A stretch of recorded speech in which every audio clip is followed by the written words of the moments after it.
Nima? Mani mashinam zo'r deysanmi? Bo'ldi, bugun poyga qilamiz. Keyin ko'ramiz kimniki zo'rligini.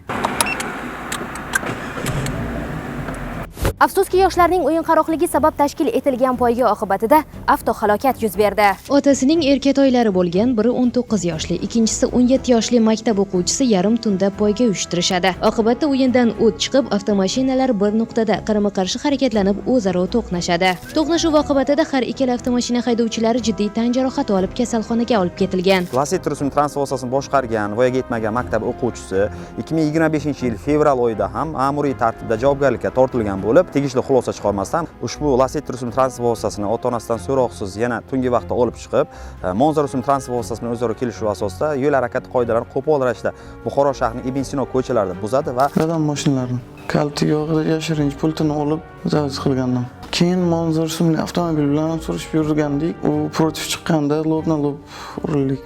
Jabr ish qildim. Har ikkala avtomashinaga jiddiy texnik zarar yetgan va ular jarima maydoniga joylashtirilgan. Amaldagi yo'l harakati qoidalarini buzgan haydovchi hamda voyaga yetmagan shaxsga rul boshqaruvini bergani uchun uning ota-onasi tegishli tartibda jazoga tortilishi aniq. Afsuski, bunday holatlarga nafaqat yoshlar, balki ota-onalar ham birdek sababchidir. Aziz ota-onalar, avtomashina kalitini farzandingizga topshirar ekansiz, bunday ayanchli baxtsiz hodisalar u bilan ham ro'y berishi mumkinligini aslo unutmang.